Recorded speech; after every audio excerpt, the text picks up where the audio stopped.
യേശുവിൻ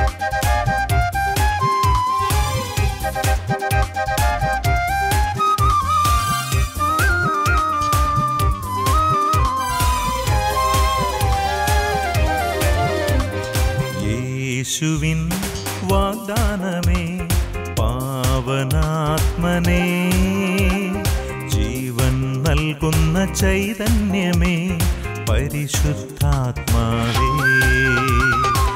യേശുവിൻ വാഗ്ദാനമേ പാവനാത്മനേ, ജീവൻ നൽകുന്ന ചൈതന്യമേ പരിശുദ്ധാത്മാവേ. ആത്മാവേ എന്നിൽ നിറയണമേ, ആത്മാവേ എന്നിൽ നിറയണമേ, അഭിഷേകത്തിൻ നിറവായി മാറ്റണമേ, അഭിഷേകത്തിൻ നിറവായി മാറ്റണമേ.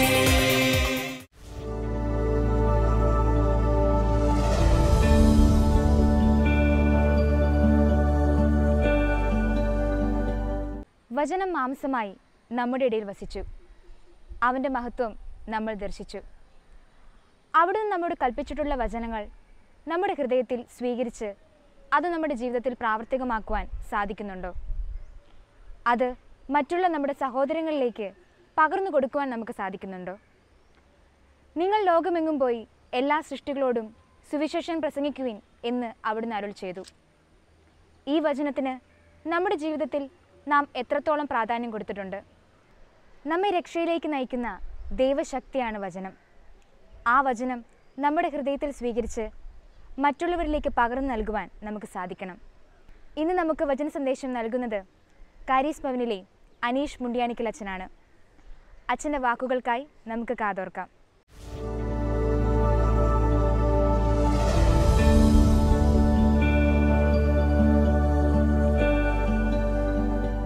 ഈശോയിലെ സ്നേഹമുള്ള ക്ഷമ ഇസ്രായേൽ പ്രേക്ഷകരെ, ദൈവത്തിൻ്റെ ആത്മാവ് നമ്മളെ നയിക്കുന്ന വചനഭാഗത്തിലൂടെ നമുക്ക് കടന്നു പോകാം.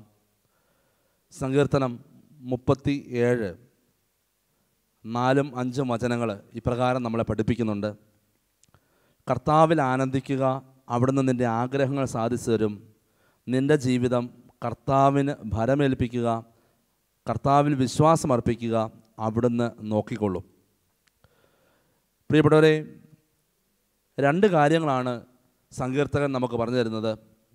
നമ്മുടെ ജീവിതവുമായി ബന്ധപ്പെടുത്തി പരിശോധിക്കുമ്പോൾ നമ്മൾ അത്യന്തം അറിഞ്ഞിരിക്കേണ്ട 2 പ്രധാനപ്പെട്ട കാര്യങ്ങൾ. ഒന്ന്, കർത്താവിൽ ആനന്ദിക്കുക, അവിടുന്ന് നിൻ്റെ ആഗ്രഹങ്ങൾ സാധിച്ചു തരും. പ്രിയപ്പെട്ടവർ, ദൈവത്തിൽ ആനന്ദിക്കാനായിട്ട് എനിക്ക് നിങ്ങൾക്ക് സാധിക്കണം. എങ്ങനെയാണ് ദൈവത്തിൽ ആനന്ദിക്കുക? ദൈവത്തിൽ ആനന്ദിക്കുന്ന ഒരു വ്യക്തി ദൈവത്തെക്കുറിച്ച് നല്ലത് ചിന്തിക്കുകയും നല്ലത് പറയുകയും ദൈവവചനം വായിക്കുകയും ദൈവത്തെ കേൾക്കുകയും ചെയ്യുന്ന വ്യക്തിയായിരിക്കണം. ദൈവം എൻ്റെ പിതാവാണെന്നും ആ പിതാവ് എൻ്റെ ജീവിതത്തിൽ ആവശ്യമായതൊക്കെ നൽകുമെന്നും തിരിച്ചറിയുന്ന വ്യക്തിക്ക് ദൈവത്തിൽ ആനന്ദിക്കാൻ പറ്റുള്ളൂ. എനിക്കെൻ്റെ മാതാപിതാക്കളെക്കുറിച്ച് ഓർത്ത് ആനന്ദിക്കണമെങ്കിൽ, എനിക്കെൻ്റെ ഏറ്റവും പ്രിയപ്പെട്ട ഒരു കൂട്ടുകാരനെക്കുറിച്ച് ഓർത്ത് ആനന്ദിക്കണമെങ്കിൽ, ആ കൂട്ടുകാരനിലെ നന്മ മനസ്സിലാക്കുകയും ആ കൂട്ടുകാരനെ മനസ്സിലാക്കുകയും അവൻ്റെ ഇഷ്ടങ്ങൾ മനസ്സിലാക്കുകയും ചെയ്യണം. അവൻ്റെ സന്തോഷമാണ് എൻ്റെ സന്തോഷം, എൻ്റെ കൂട്ടുകാരൻ്റെ സന്തോഷമാണ്, അല്ലെങ്കിൽ എൻ്റെ മാതാപിതാക്കളുടെ സന്തോഷമാണ് എൻ്റെ സന്തോഷം. അപ്പോൾ ദൈവത്തിൽ ആനന്ദിക്കുക എന്ന് പറഞ്ഞാൽ നീ ദൈവത്തെ വ്യക്തമായിട്ട് അറിഞ്ഞിരിക്കണം. ദൈവത്തെ അറിയുന്ന വ്യക്തിക്ക് മാത്രമേ ദൈവത്തിൽ ആനന്ദിക്കാൻ പറ്റുള്ളൂ. ദൈവത്തിൽ ആനന്ദിക്കാൻ, ദൈവം എല്ലാറ്റിനും ഉപരിയാണെന്നും എല്ലാറ്റിനും പോന്നവനാണെന്നും നിൻ്റെ ജീവിതത്തിൽ ഏതെങ്കിലും ഏറ്റവും ആവശ്യമായ ഘട്ടങ്ങളിൽ ദൈവം കൃത്യമായിട്ട് ഇടപെടുമെന്നുള്ള ബോധ്യമുള്ള ആളുകൾക്ക് ദൈവത്തിൽ ആനന്ദിക്കാൻ പറ്റും. ദൈവത്തെ ഭയപ്പെടുന്ന ഒരു വ്യക്തിക്ക്, പ്രത്യേകിച്ച് ദൈവത്തെ ഭയന്ന് മാറി നിൽക്കുന്ന ആളുകളുണ്ട്. ദൈവത്തോട് ഭയമുള്ളവർ, ദൈവം ശിക്ഷിക്കും, ദൈവം നശിപ്പിക്കും, ഇല്ലാതാക്കും എന്നൊക്കെ ചിന്തിക്കുന്നവർ, അങ്ങനെയുള്ളവർക്ക് ദൈവത്തിൽ ആനന്ദിക്കാൻ പറ്റില്ല. അതുപോലെ തന്നെ നേരെ വിപരീതമായിട്ട് ദൈവത്തെ ധിക്കരിക്കുന്നവർ, ദൈവമില്ല എന്ന് പഠിപ്പിക്കുന്നവർ, അല്ലെങ്കിൽ ദൈവത്തെ നിഷേധിക്കുന്നവർ, ദൈവമെന്ന സത്യത്തെ നിഷേധിക്കുന്നവർ, അവർക്ക് ദൈവത്തിൽ ആനന്ദിക്കാൻ പറ്റില്ല. കാരണം അവർ ദൈവത്തിൽ വിശ്വസിക്കുന്നില്ല. അതുപോലെ തന്നെ പാപങ്ങൾ ചെയ്തിരിക്കുന്ന വ്യക്തിക്ക് ദൈവത്തിൽ ആനന്ദിക്കാൻ പറ്റില്ല. ഭയമുണ്ടായിട്ടല്ല, പിന്നെയോ ഒരു അകൽച്ച, ദൈവവുമായിട്ടുള്ള ഒരു അകലം ഉണ്ട് എന്ന് തോന്നുന്നവർക്ക് ദൈവത്തിൽ ആനന്ദിക്കാൻ പറ്റില്ല. ദൈവത്തിൽ ആനന്ദിക്കുക എന്നുള്ളത് വളരെ പ്രധാനപ്പെട്ട ഒരു കാര്യമാണ്. ദൈവത്തിൽ ആനന്ദിക്കുക, ദൈവത്തോട് കൂടെ ആനന്ദിക്കുക. എൻ്റെ പ്രിയപ്പെട്ട ഒരു കൊച്ചു കുഞ്ഞ്, അതുകൊണ്ടായിരിക്കും ഈശോ തൻ്റെ ഉപമകളിലൂടെയൊക്കെ പറയുമ്പോൾ കുഞ്ഞുങ്ങളെ പിടിച്ച് മുമ്പിൽ നിർത്തിയിട്ട് പറഞ്ഞു, ഇവരെപ്പോലുള്ളവർക്കാണ് സ്വർഗ്ഗരാജ്യമെന്ന് പറയുന്നത്. ഒരു ശിശുവിനെ പോലെ ആകുന്നില്ലെങ്കിൽ നിങ്ങൾ ദൈവരാജ്യത്തിൽ പ്രവേശിച്ചു. കുഞ്ഞിനെ സംബന്ധിച്ചിടത്തോളം ഒരു കുഞ്ഞിന് ഏറ്റവും പ്രധാനപ്പെട്ട കാര്യം അവൻ്റെ സന്തോഷമാണ്, ആനന്ദമാണ്. അതായത് ആവശ്യത്തിന് ഭക്ഷണവും ഒക്കെ മാതാപിതാക്കളാണ് കൊടുക്കുന്നത്, ആവശ്യമായതൊക്കെ ക്രമീകരിച്ച് കൊടുക്കുന്നത് ചുറ്റിലുമുള്ളവരാണ്, പ്രത്യേകിച്ച് മാതാപിതാക്കളാണ്, അപ്പനും അമ്മയാണ്. അപ്പോൾ ആ കൊച്ചു കുഞ്ഞിനെ സംബന്ധിച്ചിടത്തോളം അവന് സന്തോഷം മാത്രമേ ഉള്ളൂ. അവൻ കരയുന്നത് എപ്പോഴാണ്, അവൻ വേദനിക്കുന്ന എപ്പോഴാണ്, അവൻ വേദനിക്കുമ്പോഴാണ് അവൻ കരയുന്നത്, അവൻ വിശക്കുമ്പോഴാണ് അവൻ കരയുന്നത്. പക്ഷേ കൃത്യസമയത്ത് മാതാപിതാക്കൾ കൊടുക്കുന്നതുള്ളത് കൊണ്ട് അവനറിയാം, അവൻ അതിനെക്കുറിച്ച് ഒരു കരുതലിൻ്റെ ആവശ്യമില്ല, അവൻ അതിനെക്കുറിച്ച് വലിയ ചിന്തയുടെ ഒന്നും ആവശ്യമില്ല. പിന്നെയോ കൃത്യസമയത്ത് എൻ്റെ അപ്പനും അമ്മയും എനിക്ക് തരുമെന്നുള്ള ആ ഒരു ബോധ്യമുള്ളത് കൊണ്ട് അവൻ ആനന്ദിക്കാൻ സാധിക്കും, കൊച്ചു കുഞ്ഞിനെ ആനന്ദിക്കാൻ സാധിക്കും. അതുകൊണ്ട് ഈശോ പറയുന്നത് അതുതന്നെയാണ്, നമുക്ക് കർത്താവ് പറഞ്ഞു തരുന്നത് അതുതന്നെയാണ്, ദൈവത്തിൽ ആനന്ദിക്കുക. പ്രിയപ്പെട്ടവരെ, പലപ്പോഴും പലരും ഡിപ്രഷനിലൂടെയും മാനസിക ക്ലേശങ്ങളിലൂടെയും സംഘർഷങ്ങളിലൂടെയും കടന്നു പോകാൻ സാധിക്കും. ഒരു പരീക്ഷ എഴുതാൻ പോകുന്ന എഴുതാനായിട്ട് ഒരുങ്ങുന്ന ഒരു കുഞ്ഞ്, ഏതെങ്കിലും ഇൻ്റർവ്യൂവിൽ ഫേസ് ചെയ്യാൻ പോകുന്ന ഒരു വ്യക്തി, നാളെയെക്കുറിച്ച് ആകുലപ്പെടുന്ന വ്യക്തി, സാമ്പത്തിക മേഖലയിൽ ഇനി എന്ത് ചിന്തിച്ചിരിക്കുന്ന വ്യക്തി, അങ്ങനെയുള്ള ഏതെങ്കിലും വ്യക്തികൾ, രോഗത്തെക്കുറിച്ച് ഓർത്ത് ഈ രോഗം മാറുമോ എന്ന് ഭയപ്പെടുന്ന വ്യക്തി, അല്ലെങ്കിൽ എന്തെങ്കിലും രോഗാവസ്ഥ എനിക്കുണ്ടോ എന്ന് ഉള്ളിൽ ആകുലപ്പെടുന്ന വ്യക്തി, അങ്ങനെ ഒത്തിരിയേറെ ആശങ്കകളും ആകുലകളുമുള്ള ഒരു വ്യക്തിക്ക് ഒരിക്കലും ദൈവത്തിൽ സന്തോഷിക്കാൻ പറ്റില്ല. അപ്പോൾ ദൈവത്തിൽ സന്തോഷിക്കുന്ന വ്യക്തിക്ക് അവിടുന്ന് ആഗ്രഹങ്ങൾ സാധിച്ചു തരുമെന്നാണ് വചനം പഠിപ്പിക്കുന്നത്. പ്രിയപ്പെട്ട ഒരു തിരുവചനം ഒരിക്കലും പൊള്ളയാവില്ല, വെറുതെ പറയുന്നതാവില്ല. സങ്കീർത്തന പുസ്തകം ഇങ്ങനെ പറയുന്നുണ്ടെങ്കിൽ ദൈവത്തിൽ ആനന്ദിക്കാൻ നമുക്ക് സാധിക്കണം. ദൈവത്തിൽ ആനന്ദിക്കുന്നവരുടെ ആഗ്രഹങ്ങൾ ദൈവം സാധിച്ചു തരും. ഇനി ദൈവത്തിൽ ആനന്ദിക്കുന്നവരുടെ പ്രത്യേകതയാണ് ദൈവത്തെ സ്തുതിക്കുകയും ആരാധിക്കുകയും ദൈവത്തെക്കുറിച്ച് നന്മ പറയുകയും ചെയ്യും. എനിക്കൊരു വ്യക്തിയെക്കുറിച്ച് സന്തോഷമുണ്ടെങ്കിൽ, എനിക്കൊരു വ്യക്തിയെക്കുറിച്ച് സന്തോഷവും ആനന്ദവും ഉണ്ടെങ്കിൽ, ഞാൻ ആ വ്യക്തിയെക്കുറിച്ച് പരമാവധി പുകഴ്ത്തി പറയാനും ആ വ്യക്തിയുടെ കാര്യങ്ങളെക്കുറിച്ച് കൂടുതൽ അറിയുവാനും മറ്റുള്ളവർക്ക് പറഞ്ഞു കൊടുക്കാനും ആ വ്യക്തിയെക്കുറിച്ച് ഞാൻ കൂടുതൽ അറിയാനുമൊക്കെ പരിശ്രമിക്കും. അതുകൊണ്ട് എൻ്റെ പ്രിയപ്പെട്ടവരെ, ദൈവത്തിൽ ആനന്ദിക്കുക എന്ന് പറഞ്ഞാൽ ദൈവത്തെ അറിയുക എന്നുകൂടെയാണ്. ഒരു ദൈവത്തെ അറിയേണ്ടതുപോലെ അറിയണം. പലപ്പോഴും പലരും ദൈവത്തെ ഭയന്ന് മാറി നിൽക്കുന്നവരാണ്. പലപ്പോഴും ചിലരൊക്കെ കാണാൻ പറ്റാത്തത് കൊണ്ട്, ദൈവത്തെ അനുഭവിക്കാൻ പറ്റാത്തത് കൊണ്ട് മാറി നിൽക്കുന്നവരുണ്ടാവാം. പ്രിയപ്പെട്ടവർ, ദൈവത്തെ അനുഭവിക്കണമെങ്കിൽ നമ്മൾ ദൈവത്തിൽ ആനന്ദിക്കണം, സന്തോഷിക്കണം. പ്രിയപ്പെട്ടവരെ, എനിക്ക് സന്തോഷിക്കാൻ എത്രയേറെ കാരണങ്ങളാണ് ഉള്ളത്. ഏറ്റവും ചെറുത് എനിക്ക് എൻ്റെ ജീവിതം നൽകിയ ദൈവം, എനിക്ക് ജീവൻ നൽകിയ ദൈവം. ഇതൊക്കെ കാണുവാനും കേൾക്കുവാനും, നമ്മളിപ്പോൾ കാണുന്ന ഈ TV കാണുവാനും, നമ്മൾ കാണുന്ന ഈ കാര്യങ്ങളൊക്കെ, ഈ പ്രകൃതി കാണുവാനും, മനോഹരമായ ഈ പ്രപഞ്ചം കാണുവാനും, മഴ കാണുവാനും, മഞ്ഞ് കാണുവാനും, അനുഭവിക്കുവാനും, ശരീരത്തിൽ അനുഗ്രഹങ്ങൾ നൽകിയ ദൈവത്തിന് നന്ദി പറയാനായിട്ട് ഒരുപാട് കാര്യങ്ങളുണ്ട്. ഇതൊക്കെ ഓർക്കുമ്പോൾ നമുക്ക് ദൈവത്തിൽ ആനന്ദിക്കാൻ സാധിക്കും. എങ്ങനെയാണ് ദൈവത്തിൽ ആനന്ദിക്കേണ്ടത്? പ്രിയപ്പെട്ടവരെ, പലപ്പോഴും ദുഃഖത്തിൻ്റെ കിടക്കയിൽ, കണ്ണുനീരിൻ്റെ കടലിൽ കിടക്കുന്ന ആളുകളുണ്ട്. എപ്പോഴും പരാതി പറയുന്നവർ. ചെറിയ ചെറിയ അനുഗ്രഹങ്ങൾ അവരുടെ ജീവിതത്തിൽ ലഭിക്കുന്നുണ്ടെങ്കിൽ പോലും, അതുമല്ലെങ്കിൽ വലിയ കരുതൽ ദൈവത്തിൽ നിന്ന് അവർക്ക് ലഭിക്കുന്നുണ്ടെങ്കിൽ പോലും ഏതിനെക്കുറിച്ചും പരാതി പറയുന്ന ആളുകളെ കണ്ടിട്ടുണ്ട്. അവർക്കൊരിക്കലും ദൈവത്തിന് ആനന്ദിക്കാൻ പറ്റില്ല. ദൈവം തരാത്തതിനെക്കുറിച്ചുള്ള, കുറവുകളെക്കുറിച്ചുള്ള ചിന്ത മാത്രമേ ഉണ്ടാവുള്ളൂ. എപ്പോഴും എന്തൊക്കെയാണ് എനിക്ക് കുറവുള്ളത്, അതുകൊണ്ട് എപ്പോഴും ഇങ്ങനെ ദൈവത്തിന് മുമ്പ് കൈ നീട്ടിക്കൊണ്ടിരിക്കുക, അത് തരണം, ഇത് തരണം, അതല്ലാതെ മറ്റു പ്രാർത്ഥനകളൊന്നുമില്ല. പക്ഷേ അതിനേക്കാൾ ഉപരിയായിട്ട് ചില വ്യക്തികളുണ്ട്, സഹനങ്ങളുടെ നടുവിലും സങ്കടങ്ങളുടെ നടുവിലും വിഷമങ്ങളുടെ നടുവിലും സഹനത്തിൻ്റെ തീച്ചൂളയിൽ നിൽക്കുമ്പോഴും ദൈവത്തെ ആരാധിക്കുകയും നന്ദി പറയുകയും ആനന്ദിക്കുകയും ചെയ്യുന്നവർ. വചനത്തിൽ നമ്മൾ വായിക്കുന്നുണ്ട്. പ്രിയപ്പെട്ടവരെ, നമുക്ക് ബൈബിളിൽ വായിക്കാനായിട്ട് സാധിക്കും. ദാനിയേലിൻ്റെ പുസ്തകത്തിൽ 3 ചെറുപ്പക്കാർ, ശദ്രാക്ക്, മെഷാക്ക്, അബേദ്നെഗോ, 3 ചെറുപ്പക്കാർ, അവർ ദൈവത്തെ ആരാധിക്കാത്തതിൻ്റെ പേരിൽ, അല്ലെങ്കിൽ ദൈവത്തെ ആരാധിക്കുന്ന സത്യ ദൈവത്തെ ആരാധിക്കുന്നതിൻ്റെ പേരിൽ, വിഗ്രഹത്തെ ആരാധിക്കാൻ കൂട്ടാക്കാത്തതിൻ്റെ പേരിൽ തീച്ചൂളയിൽ എറിയപ്പെട്ടവരാണ്. അവർ ആ തീച്ചൂളയിൽ കടന്നുകൊണ്ട് ചെയ്യുന്ന പ്രവൃത്തി മറ്റൊന്നുമല്ല. അവർ നിലവിളിക്കുകയല്ല ചെയ്തത്, അവർ കരങ്ങൾ ഉയർത്തി ദൈവത്തെ സ്തുതിച്ച് ആരാധിച്ചു എന്നാണ് പറയുന്നത്. തീച്ചൂളയുടെ നടുവിൽ, കത്തുന്ന തീക്ക് നടുവിൽ നിന്നുകൊണ്ട് ദൈവത്തെ ആരാധിച്ചു. അതുകൊണ്ട് അവർ ദൈവത്തിന് ആനന്ദിച്ചപ്പോൾ കർത്താവ് അവരുടെ ആഗ്രഹം സാധിച്ചു കൊടുത്തു. വചനം എത്രയോ സത്യമാണ്. പ്രിയപ്പെട്ടവരെ, ദൈവത്തിന് ആനന്ദിക്കുന്നവരുടെ ആഗ്രഹങ്ങൾ ദൈവം സാധിച്ചു കൊടുക്കും. അതുകൊണ്ട് ദൈവത്തിന് ആനന്ദിക്കാനായിട്ട് നമുക്ക് സാധിക്കണം. സഹനത്തിൻ്റെ നടുവിലും ദൈവത്തെ ആരാധിക്കാൻ, സങ്കടങ്ങളുടെ നടുവിലും ദൈവത്തെ ആരാധിക്കാനായിട്ട് നമുക്ക് സാധിക്കണം. അതുകൊണ്ട് ദൈവം നൽകിയ ജീവൻ തന്നെയാണ് ഏറ്റവും വലിയ ദാനം. അതുകൊണ്ട് ആ ജീവനെ ഓർത്ത് ദൈവത്തിന് നന്ദി പറയാനായിട്ട് നമ്മുടെ ജീവിതത്തിൽ നമുക്ക് സാധിക്കണം. അത് നമ്മുടെ ആഗ്രഹങ്ങൾ ദൈവം നമുക്ക് സാധിച്ചു തരും. ദൈവത്തെ ആരാധിക്കുമ്പോൾ, ദൈവത്തിന് സന്തോഷിക്കുമ്പോൾ. രണ്ടാമത്തെ കാര്യം വചനം പഠിപ്പിക്കുന്നത് 37 സങ്കീർത്തനം 37:5, നിൻ്റെ ജീവിതം കർത്താവിന് ഭരമേൽപ്പിക്കുക, കർത്താവിൽ വിശ്വാസമർപ്പിക്കുക, അവിടുന്ന് നോക്കിക്കൊള്ളും. നിൻ്റെ ജീവിതം കർത്താവിനെ ഭരമേൽപ്പിക്കുക, കർത്താവിൽ വിശ്വാസമർപ്പിക്കുക. രണ്ടാമത്തെ കാര്യം, പ്രിയപ്പെട്ടവരെ, നമ്മുടെ ജീവിതം എവിടെയാണ് ഭരമേൽപ്പിച്ചിരിക്കുന്നത്? പലപ്പോഴും എവിടെയാണ് ഭരമേൽപ്പിച്ചിരിക്കുന്നത് ചോദിച്ചാൽ, ഈശോ പറയുന്നത് പോലെ നിൻ്റെ സമ്പാദ്യം എവിടെയോ അവിടെയായിരിക്കും, എവിടെയാണോ നിൻ്റെ നിക്ഷേപം, എവിടെയാണ് നിൻ്റെ നിക്ഷേപം? ദൈവത്തിലാണോ നീ നിക്ഷേപം അർപ്പിച്ചിരിക്കുന്നത്? നീ ദൈവത്തിനാണോ നിൻ്റെ പ്രതീക്ഷ അർപ്പിച്ചിരിക്കുന്നത്? നിൻ്റെ ആഗ്രഹങ്ങൾ, നിൻ്റെ ജീവിതം കർത്താവിനെയാണ് ഭരമേൽപ്പിക്കേണ്ടത്, ദൈവത്തെ ഭരമേൽപ്പിക്കുക. എല്ലാം അറിയുന്നത് ദൈവമാണ്. നിന്നെ ഭൂമിയിൽ സൃഷ്ടിച്ചതും പരിപാലിക്കുന്നതും ദൈവമാണ്. എല്ലാം അറിയുന്നവൻ ദൈവമാണ്. ആ കർത്താവിൽ നിൻ്റെ ആഗ്രഹങ്ങൾ, നിൻ്റെ പ്രതീക്ഷകൾ, നിൻ്റെ സ്വപ്നങ്ങൾ, നിൻ്റെ ജീവിതം ഭരമേൽപ്പിക്കുക. പലപ്പോഴും പലരും ജീവിതം ഭരമേൽപ്പിച്ചിരിക്കുന്നത് സമ്പത്തിലാണ്. സമ്പത്തുണ്ടെങ്കിൽ എല്ലാമായി എന്നുള്ള ചിന്തയാണ്. ചിലർ ജീവിതം ഭരമേൽപ്പിച്ചിരിക്കുന്നത് മാതാപിതാക്കളിലാണ്, ചിലർ മക്കളിലാണ്, ചിലർ അവരുടെ ജോലിയിലാണ് ജീവിതം ഭരമേൽപ്പിച്ചിരിക്കുന്നത്. ഞാൻ ജീവിക്കുന്നത് തന്നെ ജോലി ചെയ്യാൻ വേണ്ടിയാണ്, ഞാൻ ജീവിക്കുന്നത് തന്നെ അതിനു വേണ്ടിയാണ്, ഞാൻ ജീവിക്കുന്നത് ഇന്ന വ്യക്തിക്ക് വേണ്ടിയാണ്. ചില വ്യക്തികളിൽ ജീവിതം ഫലമേൽപ്പിച്ചിരിക്കുന്നവരുണ്ട്. പ്രിയപ്പെട്ടവർ, ജീവിതം പരാജയപ്പെട്ടു പോകും. സങ്കടവും എപ്പോഴും വിഷമവും വേദനയും മാത്രം വരും. വ്യക്തികളിൽ അഭിലാഷം അർപ്പിക്കരുത്, വ്യക്തികളിൽ നിങ്ങളുടെ ജീവിതം ഏൽപ്പിക്കരുത്. സങ്കീർത്തനം 118:8 നമ്മളെ പഠിപ്പിക്കുന്നുണ്ടല്ലോ. കർത്താവ് നമ്മളെ പഠിപ്പിക്കുന്നു, മനുഷ്യരിൽ ആശ്രയിക്കുന്നതിനേക്കാൾ കർത്താവിൽ അഭയം തേടുന്നതാണ് നല്ലത്. മനുഷ്യരിൽ ആശ്രയിക്കുന്നതിനേക്കാൾ കർത്താവിൽ അഭയം തേടുന്നതാണ് നല്ലത്. വചനം നമ്മളെ പഠിപ്പിക്കുകയാണ്. അതുകൊണ്ട് നിൻ്റെ ജീവിതം നീ ദൈവത്തെ ഭരമേൽപ്പിക്കുക. നാളെയെക്കുറിച്ചുള്ള നിൻ്റെ ആകുലതകൾ, നിൻ്റെ സ്വപ്നങ്ങൾ, കഴിഞ്ഞു പോയ കാല ജീവിതത്തിൽ നിനക്ക് ജീവിതത്തിൽ പറ്റിപ്പോയ പരാജയങ്ങൾ, കുറവുകൾ, വീഴ്ചകൾ ഒക്കെ കർത്താവിനെ ഭരമേൽപ്പിക്കുക. ജീവിതം കർത്താവിനെ ഭരമേൽപ്പിക്കുക എന്ന് പറഞ്ഞാൽ വരാനിരിക്കുന്നതും കഴിഞ്ഞു പോയതുമായ ജീവിതം കർത്താവിനെ ഭരമേൽപ്പിക്കുക. ഓരോ നിമിഷവും നീ ദൈവത്തെ ഭരമേൽപ്പിക്കുക. ഇപ്പോൾ എനിക്ക് സംസാരിക്കാനും, ഇപ്പോൾ എനിക്ക് കേൾക്കാനും, ഇപ്പോൾ എനിക്ക് ഈ ജോലി ചെയ്യാനും അത് ദൈവമാണ് എനിക്ക് അതിനുള്ള അനുഗ്രഹം നൽകിയത്. അതുകൊണ്ട് ദൈവത്തെ ഭരമേൽപ്പിക്കുക. എൻ്റെ പ്രിയപ്പെട്ടവരെ, നമ്മുടെ ജീവൻ എന്ന് പറയുന്നത് ഒരു ശ്വാസം മാത്രമാണ്.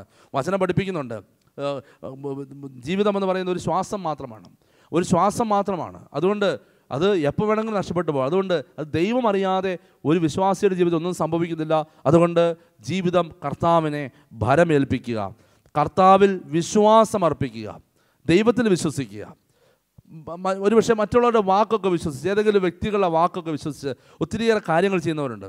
സാമ്പത്തിക കാര്യങ്ങൾ പോലും മറ്റുള്ളവരെ ആശ്രയിച്ച് വിശ്വസിച്ചിട്ട് അതിനുവേണ്ടി പണം കൊടുക്കുന്നവരും, ജോലിക്ക് വേണ്ടി പണം കൊടുക്കുന്നവരും, ഒരുപക്ഷെ കൂടുതൽ പണം കിട്ടുമെന്ന് പറഞ്ഞ് പണം കൊടുക്കുന്നവരും ഒക്കെ ഉണ്ട്. അങ്ങനെ വ്യക്തികൾ, മാനുഷിക വ്യക്തികളെ, നശിച്ചു പോകുന്ന നശ്വരമായ വ്യക്തികളിൽ അവരുടെ വാക്കുകൾക്ക് വലിയ പ്രാധാന്യം നൽകി അവരെ കാര്യങ്ങൾ വിശ്വസിച്ച് അവരെ വിശ്വസിക്കുന്ന ആളുകളുണ്ട്.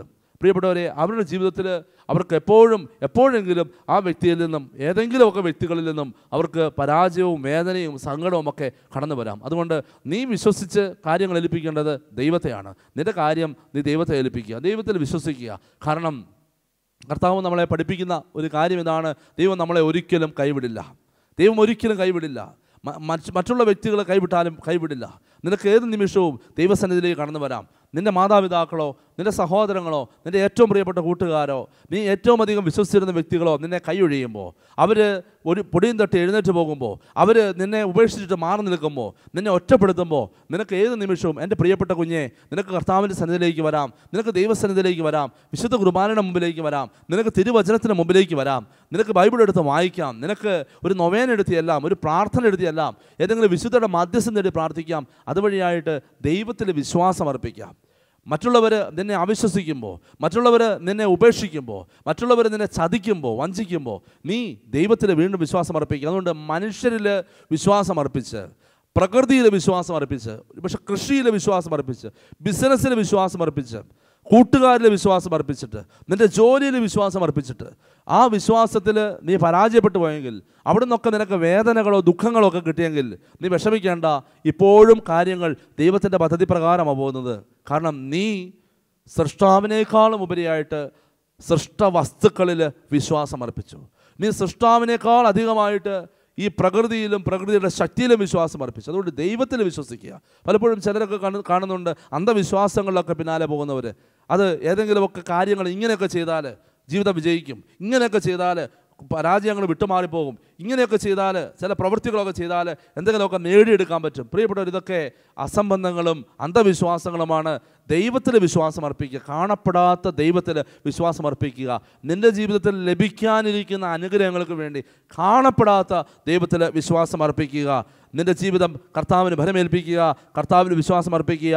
അവിടുന്ന് നിന്നെ നോക്കിക്കൊള്ളും, അവിടുന്ന് നിന്നെ നോക്കിക്കൊള്ളും. എത്ര വിശ്വാസത്തോടെയാണ് എൻ്റെ പ്രിയപ്പെട്ടവരെ ദാവീദിൻ്റെ ഈ സങ്കീർത്തനം, ദാവീദിൻ്റെ സങ്കീർത്തനത്തിൽ ദാവീദ് പറയുന്നത്. കാരണം ദാവീദിന് വ്യക്തമായിട്ട് അറിയാം. ദാവീദ് എഴുതിയ സങ്കീർത്തനത്തിൻ്റെ ഭാഗമാണ് 37-ാമത്തെ സങ്കീർത്തനം. ദാവീദിന് കൃത്യമായിട്ട് അറിയാം. കാരണം ഒന്നുമില്ലായ്മയിൽ നിന്നും ഒരു ആട് വളർത്തലുകാരൻ്റെ മകനായി ജനിച്ച് അവിടെ നിന്ന് സ്വന്തം സഹോദരങ്ങൾ പോലും ഉപേക്ഷിച്ച് കളഞ്ഞ, അല്ലെങ്കിൽ ഒന്നിനും കൊള്ളില്ല എന്ന് പറഞ്ഞ് മാറ്റി നിർത്തിയ, അപ്പൻ ഒന്നിനും കൊള്ളില്ല എന്ന് പറഞ്ഞ് മാറ്റി നിർത്തിയ ആട് മേയ്ക്കുന്ന ഈ കൊച്ചു പയ്യനെ ദൈവം തിരഞ്ഞെടുത്തതിൻ്റെ വഴി ദാവീദിന് നല്ല വ്യക്തമായിട്ടറിയാം. തടിമിടുക്കും കഴിവുള്ള സ്വന്തം സഹോദരന്മാരുടെ മുമ്പിൽ സാമുവേൽ എന്ന് പറയുന്ന ദൈവത്തിൻ്റെ പ്രവാചകൻ അഭിഷേകം ചെയ്യുന്നത് ഈ കൊച്ചു ദാവീദിനെയാണ്. അവിടെ നിന്നിങ്ങോട്ട് ദാവീദിനറിയാം അവൻ്റെ ജീവിതത്തിൽ ദൈവം നൽകിയ അനുഗ്രഹങ്ങൾ. ഓരോ നിമിഷവും മുന്നോട്ട് പോയത് ഈ ദൈവത്തിൻ്റെ കൃപ കൊണ്ടും അനുഗ്രഹം കൊണ്ടുമാണ്. ഗോലിയാത്തിനെ കീഴടക്കിയത്, സാവൂളിനെ കീഴടക്കിയത്, സാവൂളിൻ്റെ മുമ്പിൽ ശത്രുതയില്ലാതെ സാവൂളിനോട് ക്ഷമിച്ച് പിടിച്ചു നിന്നത്, അവസാനം എൻ്റെ പ്രിയപ്പെട്ടവരെ ഇസ്രായേലിൻ്റെ ഏറ്റവും മഹാനായ രാജാവായി മാറിയത്. അവിടെയൊക്കെ ദാവീദിനെ സഹായിച്ചത് ദൈവമാണെന്നും ദൈവത്തിൻ്റെ കരമാണെന്നും വ്യക്തമായിട്ടറിയാം. ഒന്നുമില്ലാതിരുന്ന ജസയുടെ മകൻ ബത്ലഹേമിൽ ജനിച്ച, അതായത് പാവപ്പെട്ട സാഹചര്യത്തിൽ ജനിച്ചു വളർന്ന ഈ ദാവീദ് എങ്ങനെ രാജാവായി എന്നുള്ള കാര്യം കൃത്യമായിട്ട് ദാവീദിനറിയാം. എൻ്റെ പ്രിയപ്പെട്ട, നമ്മളൊന്ന് ചിന്തിച്ച് നോക്കിയാൽ നമ്മുടെ ഇന്നത്തെ സാഹചര്യവും നമ്മൾ കടന്നു വന്ന സാഹചര്യവും നമ്മുടെ കഴിഞ്ഞു പോയ കാലങ്ങളെയൊക്കെ പരിശോധിച്ചാൽ ഇങ്ങനെ കാണാൻ സാധിക്കും. പലയിടങ്ങളിലും മറ്റുള്ളവരുടെ സഹായമല്ല നമുക്ക് ലഭിച്ചത്, തീർച്ചയായിട്ടും അദൃശ്യമായ ഒരു ശക്തിയുടെ ദൈവത്തിൻ്റെ സഹായം കൃത്യസമയത്ത് നമുക്കൊക്കെ കിട്ടിയിട്ടുണ്ട്. അതുകൊണ്ടാണ് ദാവീദ് വളരെ വിശ്വാസത്തോടെ പറയുന്നത്, അവിടുന്ന് നോക്കിക്കൊള്ളും, അവിടുന്ന് നോക്കിക്കൊള്ളും. അതായത് ദൈവം എല്ലാം കാണുന്നുണ്ട്, കൃത്യസമയത്ത് ദൈവം നിൻ്റെ ജീവിതത്തിൽ ഇടപെടുമെന്ന് ദാവീദ് വിശ്വസിക്കുന്നത്. ഈവൻ പാപം ചെയ്തപ്പോൾ പോലും, ദാവീദിൻ്റെ ജീവിതത്തിലേക്ക് ഒരു തെറ്റ് കടന്നു വന്നപ്പോൾ പോലും അത് കൃത്യമായിട്ട് ദൈവം അറിഞ്ഞു. ഉറിയായെ വഞ്ചിച്ച് ഉറിയായുടെ ഭാര്യയെ സ്വന്തമാക്കുമ്പോഴും, ഉറിയായെ കൊലപാതകത്തിലേക്ക് മനഃപൂർവ്വം തള്ളിവിടുമ്പോഴും, ഉറിയായുടെ ഭാര്യയുമായി പാപം ചെയ്യും, ഇതൊക്കെ ദൈവം അറിഞ്ഞു. അതിനുശേഷം നമ്മൾ കാണുന്നുണ്ട് നാഥാൻ എന്ന പ്രവാചകൻ വന്ന് പറയുമ്പോൾ സന്തോഷത്തോടെ അല്ലെങ്കിൽ അനുതാപത്തോടെ സ്വീകരിക്കുന്ന ദാവീദിനെ നമുക്ക് കാണാൻ സാധിക്കും. അതുകൊണ്ടാണ് ദൈവം എല്ലാം നോക്കിക്കൊള്ളുമെന്ന് ദാവീദ് പറയുന്നത്. സങ്കീർത്തനം 139 ദാവീദ് വീണ്ടും പറയുന്നുണ്ടല്ലോ, ദാവീദിൻ്റെ സങ്കീർത്തനത്തിൽ ഞാൻ കിടക്കുന്നതും എഴുന്നേൽക്കുന്നതും എൻ്റെ നടപ്പും കിടപ്പും അങ്ങ് അറിയുന്നു, ഒരു കാര്യം എൻ്റെ മനസ്സിലെത്തുന്നതിന് മുമ്പ് തന്നെ അങ്ങ് അത് അറിഞ്ഞിരിക്കുന്നു. പ്രിയപ്പെട്ടവരെ, അത്ര വ്യക്തമായിട്ട് അറിയുന്ന ദൈവത്തിൽ വിശ്വസിച്ച ആളാണ് ദാവീദ്. അതുകൊണ്ട് പ്രിയപ്പെട്ടവരെ, നമുക്കും ഈ രണ്ട് കാര്യങ്ങളിൽ പ്രത്യേകമായിട്ട് ശ്രദ്ധിക്കാം.